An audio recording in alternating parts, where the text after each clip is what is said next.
With the development of AI-generated images, there has been a lot of backlash and frustration from artists and art enthusiasts. They claim AI does not produce art. And as you shall see, I agree with that. But in order for that claim to make any sense, we first have to define what exactly art is, which is obviously notoriously difficult. Before we get there, however, let's start with a broader term: representation. I prefer that term to art as it feels broader in our collective understanding. I think, for instance, no one will disagree that AI images are forms of representations. I like to understand the word as to represent, the present being the current order of things, and so representing therefore means to recreate the present order. This is probably a bit vague, so let me use an historical example to illustrate it. In ancient Egypt, craftsmen were employed by the pharaoh and the priestly bureaucracy. They would decorate tombs and temples. And these temple complexes were not just places of worship, but also massive grain storages. The facades of the temple hid this fact. Giant murals showing the pharaoh holding a whip covered the real source of power: grain. In other words, the craftsmen were representing the current power structure of the society. Today we could probably call this propaganda, but I think that's a little simplistic, or at the very least anachronistic. For these representations created an entire cosmology depicting a grand order of gods, pharaohs, priests, soldiers and workers, giving meaning to the lives of each being. So that is probably not too surprising to many of you, but here comes the exciting bit. The craftsmen lived in small settlements of planned housing. Here we can see a map of the artist village outside the Valley of the Kings. It is one of the oldest examples of architectural planning found by archaeologists. And you can see how the houses are all standardized, placed in neat rows inside a defended wall. Note that this village existed for centuries and was likely more formalized in the beginning. Every week, the craftsmen would be supplied with grain, beer, water and tools in order to purely focus on their craft. The beer was made in industrial breweries and their tools were made of bronze, an alloy made from tin from Sinai and copper from Crete. In other words, the craftsmen required a giant complex society in order to do their work. The very same complexity they depicted in their representations. It was therefore a self-reinforcing system that lasted for several millennia. And I know you didn't expect a lecture on ancient Egypt in a video about AI-generated images, but I think it helps to clarify the role representation has in society. Now, let's explore the difference between various kinds of representation, beginning with crafts and art. This distinction can be traced back to the Renaissance. To illustrate this shift, let's examine depictions of Madonna and Jesus before and after the Renaissance. The pre-Renaissance images were highly standardized, with anonymous artists creating works where faces resembled masks rather than living flesh. Baby Jesus even often appeared more like a miniature adult than a baby.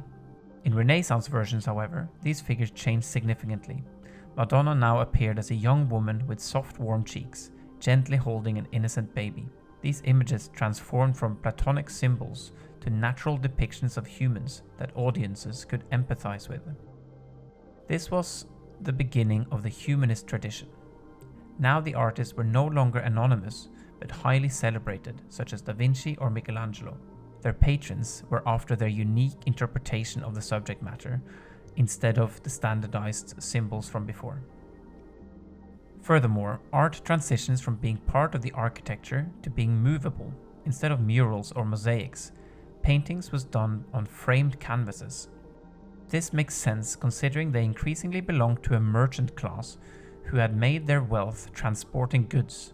Similarly, they took great pride in using a wide range of rare pigments acquired through worldwide trade, conquest and colonization.